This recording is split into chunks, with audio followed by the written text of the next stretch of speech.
najis, ya, najis kalau sudah memang menjadi bangkai, ya. Itu. Jadi setiap bangkai itu adalah najis, ya.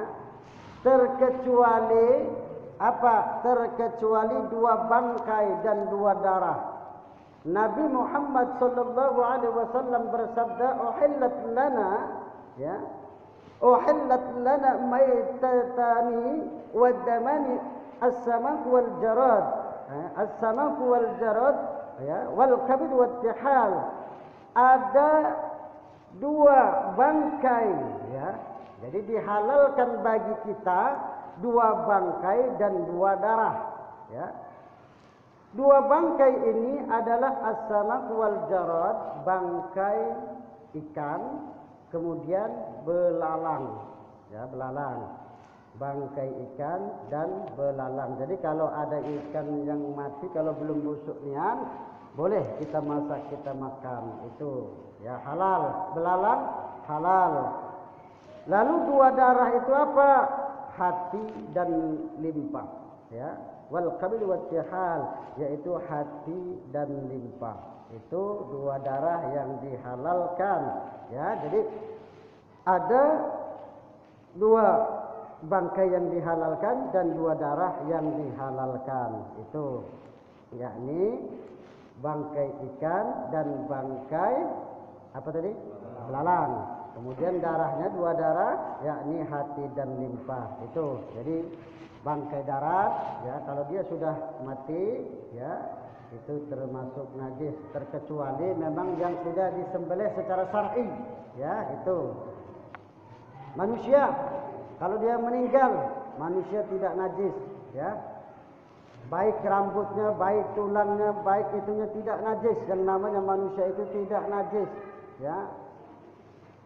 Kenapa? Kalau dikatakan najis, ya, memang kalau dikatakan najis kita disuruh memandikan mayat itu takut ada kotoran-kotoran di situ, ya. Jadi kalau manusia najis itu kita tidak dianjurkan untuk memandikannya, ya.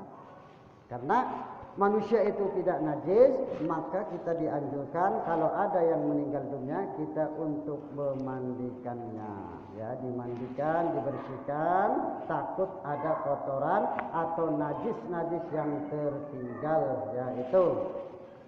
Kemudian yang kedua, darah, ya, ini benda-benda yang termasuk najis. Darah yang mengalir.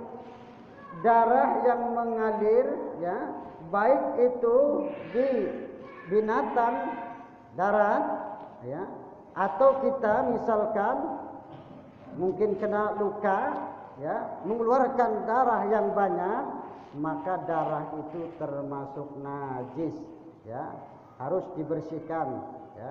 Terkecuali memang kita tidak bisa memberhentikan darah keluar, ya. Ya, seperti itu, seperti perempuan, ya. Perempuan itu ada yang mempunyai penyakit, namanya penyakit istihadah, ya. Dia ini keluar dari barangnya itu keluar darah terus, bukan men, bukan darah men, bukan, tapi dia darah istihadah itu darah penyakit, ya.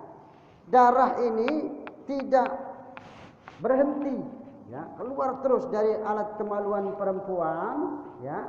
Nah, caranya bagaimana? Kalau perempuan yang seperti ini, caranya kalau sekarang ini kan banyak pembalut, ya, bersihkan dulu kemudian dibalut dengan softtek dan lain sebagainya. Boleh sholat, ya, karena itu bukan darah haid. Kalau haid memang tidak boleh melakukan ibadah, tidak boleh melakukan sholat. Tapi kalau darah istihadah yang keluar ini boleh bagi perempuan melakukan sholat, karena itu adalah darah penyakit, yaitu. Jadi darah termasuk najis, ya, itu. Kemudian ada nanah. Nanah itu termasuk najis, ya. Baik itu darah atau nanah yang cair ataupun yang kental, ya, itu sama, najis hukumnya. Itu nanah termasuk najis. Makanya kalau kita hendak sholat kemudian kita ada nanah di tubuh kita, bersihkan, ya, itu. Kemudian apa? ada yang keluar dari dua tempat pintu kita, yakni kubul dan dubur, ya, itu ada yang disebut namanya madi, ya, namanya madi, kemudian wadi, kemudian mani, ya, dari kita. Kalau madi itu najis, madi dan wadi ini najis, tetapi kalau mani itu tidak najis, ya. Ingat, kalau mani, ya, bukan ngomong jorok ini, memang pelajaran seperti ini, ya, pembahasan, ya, bukan kita ngomong jorok, ya, ini memang pembahasannya seperti ini kalau kajian ini, ya. Nah, kalau wadi itu seseorang kita laki-laki ada syahwat, kita nyingok betino, nyingok perempuan itu ada syahwat, maka yang tidak terasa keluarlah cairan dari barang kita tersebut. Nah, itu yang disebut